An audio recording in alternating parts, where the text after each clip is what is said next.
with the show.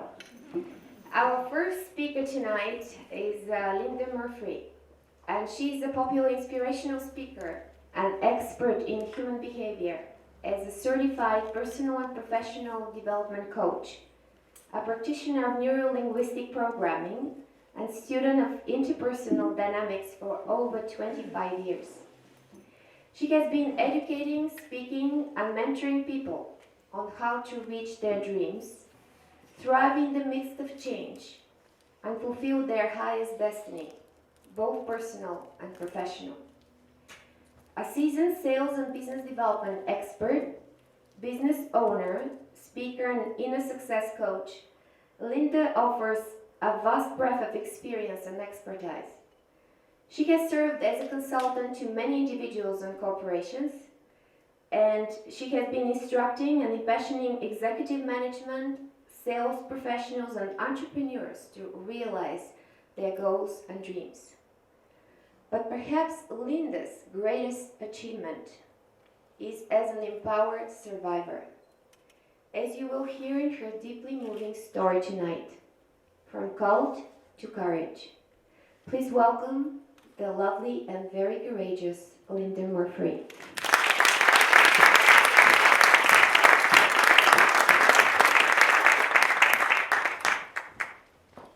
Early in my life, I learned that there was one thing that could kill a festive mood at a dinner party, and that was to talk about me. To talk about my life as the daughter of a cult leader. There was very little that was jovial or lighthearted about the first 28 years of my life. So I avoided that topic at all costs. It was too painful. Nobody could understand. So I became a master at diverting attention, at diverting the conversation onto somebody else, but not me. I so rarely talked about my life that on the rare occasion when I would slip and somebody would kind of push for me to divulge, I couldn't just casually and comfortably share it. I would vomit the story. And it would go something like this. Well, I grew up outside of Chicago, and my dad pastored actually a wonderful church there that through the years evolved into a 50,000 member cult. It operated and still operates under the guise of an independent fundamental Baptist church. But those who have left, the followers who have tried to leave, the outsiders, even the media, who was on 2020 last year, recognize that it's clearly a cult. Every member was in complete obedience to my father. They didn't dare disagree or be disloyal for fear of being publicly ridiculed or punished or banished for doing so. They didn't go on a vacation without asking my dad's permission. And if he had said to drink the Kool-Aid, I'm not kidding, they would have. My dad lived a double life, one of righteous family man and dynamic speaker in the public eye, but one of sordid sexual secrets privately. Secrets that only my siblings and me and my mom knew. He hated my mom, hated her, treated her terribly, abused her, and even turned his own children against our mother. We hated her. He told us she was crazy. We thought to make him happy, we'd hate her too. Our home was full of turmoil, hatred, stress, strife. And as a little girl, it was isolating, it was intense, and it was frightening. He had affairs. He had a mistress for many years, the wife of a Sunday school teacher, built her family a beautiful home right around the corner from our house. You could see their family from our back door. It was craziness, living one way, preaching another. My brother, my older brother, he became another version of my father. He pastored a church in Texas, was found to have been having affairs with 14 different women, divorced that current wife, married one of the 14. My father tried desperately to cover it up, moved him to another church where he was found to have had 17 affairs with different women. And he just recreated what he had seen my dad live. And my dad did nothing but cover it up. I felt like I had one main responsibility as a child. It was simple, but daunting. And that was to keep all the secrets. And there were so many. You see, he had taught us that the best way to please God was to please him, because he was God's man. And he taught us that to please him, we had to keep all the secrets. We could never even tell our best friends what went on in our home, because we might be the cause of the destruction of his ministry. I literally feared for my very life if I ever talked about my dad's ministry or about what went on in our home, for fear that it would hurt his ministry. I was so afraid. And the greater the secrets, the greater the fear, and the greater my determination to keep quiet. I gotta tell you, the money part of it was pretty nice. As a kid, I mean, think about it. Tithes and offerings from 50,000 people. Hello. It created a lavish lifestyle for our family. My father owned most of the city where the church was. He owned a college, 2 high schools, 2 grade schools, a cemetery, blocks of buildings. He was very wealthy. And even into our adult years, he owned us. He owned our homes, our cars, our furniture. He owned our lives. And we didn't dare cross him because we were too afraid we'd lose everything. He died a multimillionaire. He left nothing to his children.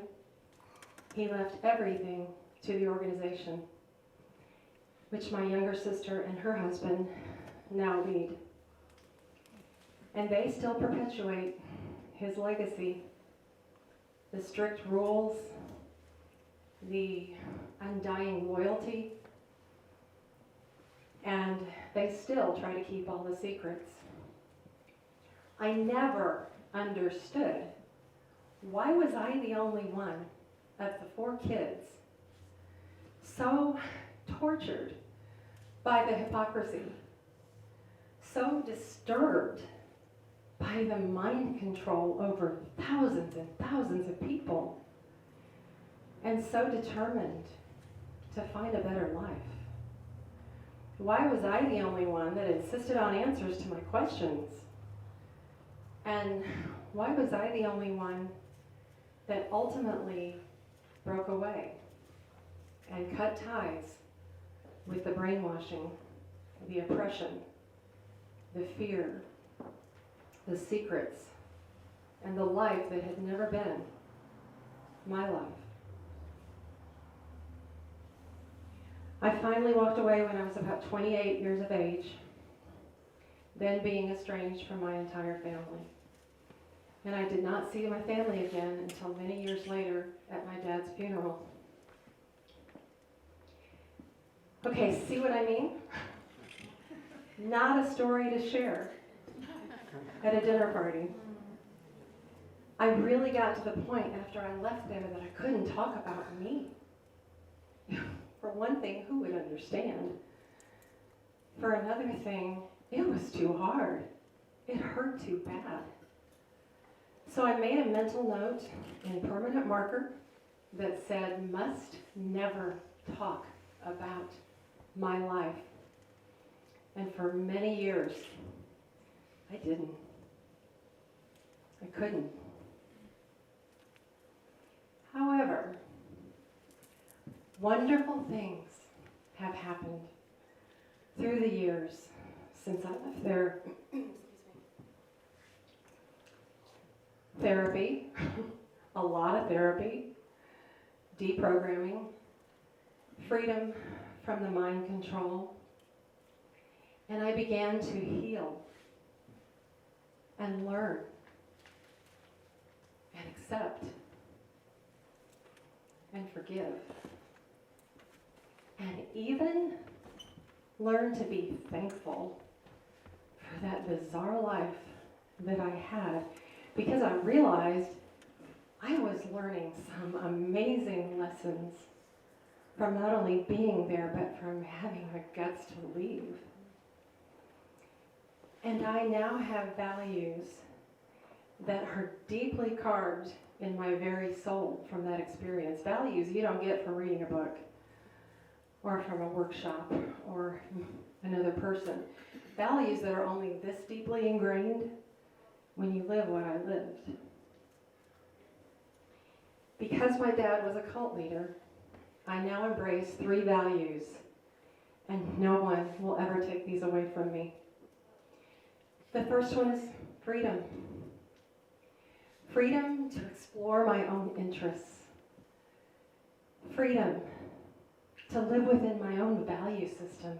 Freedom to determine my own value system. Freedom to believe what I believe and never stifle what I believe. Freedom to disagree. Freedom to ask questions and require honest answers. Freedom to learn who I am, and freedom to love who I am. The second value was truth. I learned pretty quickly that I wasn't going to be very free until I dealt with what was true. And that was hard for me. Truth was a scary word for me because, my entire life, I had never been allowed to speak of what went on in our home. I had never told even my best friends what went on in our house. Being truthful was one of the scariest things I could think of. I learned that secrets grow in the dark, but when exposed to the light of truth, they start to lose their power. Mary Vernon, my dear, amazing therapist in Dallas, Texas, who nurtured me and who loved me through years and years of healing. She used to say to me, Linda, you're only as sick as your secrets. You are only as sick as your secrets. So I stopped keeping secrets. And as scared as I was in my late 20s, I finally began to deal with what was true. I finally began to speak what was true. And I eventually learned how to live openly, only in truth. And the third value is courage. Did you know that you actually can't have freedom or truth if you have no courage?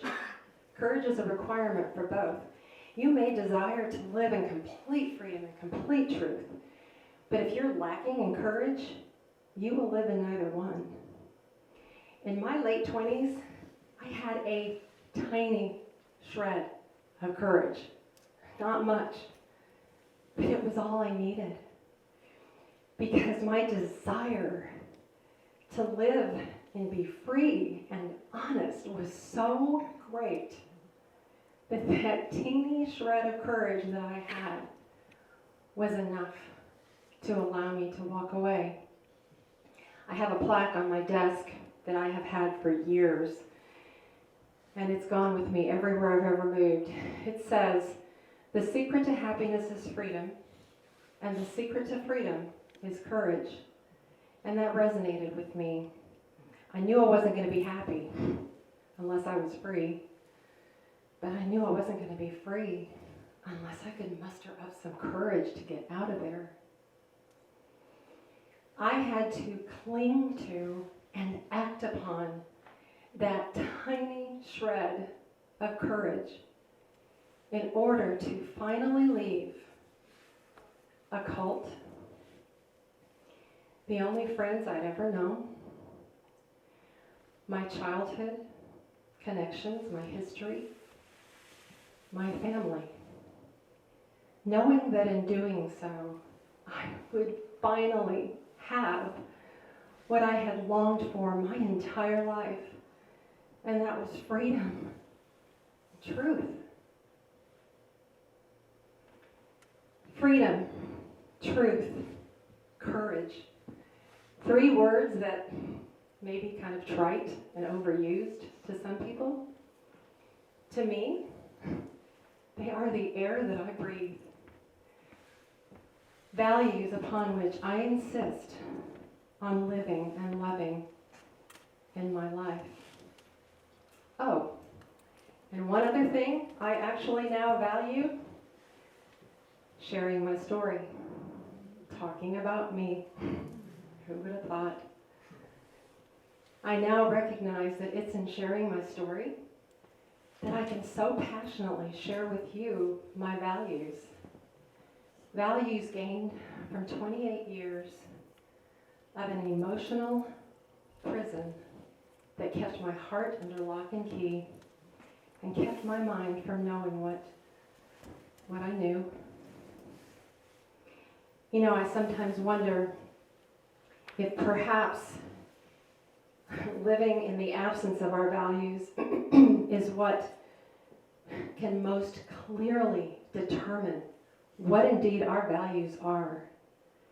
And for me, I really believe that the absence of and the denial of created the presence of. For so many years, I was denied freedom, truth, and courage. And now, I will never let them go. Not to worry, you're still not going to find me at a dinner party talking about my childhood. Not going to happen. You won't find me sitting around elaborating over my father, who took a wonderful church and turned it into a 50,000 member cult. I still know that's a mood killer. I get it. But